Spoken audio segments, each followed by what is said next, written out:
নমস্কাৰ বন্ধু বান্ধৱীসকল সকলোকে পুনৰবাৰ স্বাগতম জনাইছোঁ। অহা 27 অক্টোবৰ তাৰিখে অনুষ্ঠিত হ'বলগীয়া ADRE গ্ৰেড 4 পোষ্টখিনিৰ এডমিট কাৰ্ড ডাউনলোড সম্পৰ্কত এখন অফিচিয়েল নটিচ আজি প্ৰকাশ পাইছে। নটিচখনৰ মতে যিসকলে গ্ৰেড 4 পোষ্টখিনিৰ বাবে এপ্লাই কৰিছিলে তেওঁলোকে অহা 15 অক্টোবৰ তাৰিখৰ পৰা এডমিট কাৰ্ডসমূহ ডাউনলোড কৰিব পাৰিব। এডমিট কাৰ্ড ডাউনলোড কৰিবৰ বাবে এপ্লিকেশ্যন নাম্বাৰ আৰু পাছৱৰ্ডৰ প্ৰয়োজন হ'ব। যদিহে এপ্লিকেশ্যন নাম্বাৰ আৰু পাছৱৰ্ড পাহৰিছে তেনেহ'লেও কথা নাই, তাতে এপ্লিকেশ্যন নাম্বাৰ আৰু পাছৱৰ্ডৰ বাবে ফৰগেট পাছৱৰ্ডৰ সুবিধা থাকিব আৰু ফৰগেট পাছৱৰ্ড কৰি সকলোৱে এপ্লিকেশ্যন নাম্বাৰ আৰু পাছৱৰ্ড জানি ল'ব পাৰিব।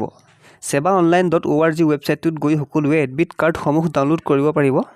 এডমিট কাৰ্ড ডাউনলোডৰ লিংক এক্টিভ হোৱাৰ লগে লগে আপোনালোকক কেনেকৈ ডাউনলোড কৰিব লাগে জনাই দিয়া হ'ব। গতিকে আপোনালোকে এই চেনেলটো ছাবস্ক্ৰাইব কৰি বেল আইকনটো প্ৰেছ কৰি থ'ব, তেতিয়া আপুনি আমাৰ সকলোবোৰ ভিডিঅ' পোনপ্ৰথমতে পাই থাকিব। গতিকে সকলোৱে ভালদৰে প্ৰিপাৰেশ্যন কৰি থাকক। অহা 27 অক্টোবৰ তাৰিখে আপোনালোকৰ গ্ৰেড 4ৰ পৰীক্ষাটো অনুষ্ঠিত হ'ব। আজিলৈ ধন্যবাদ। জয় আই অসম।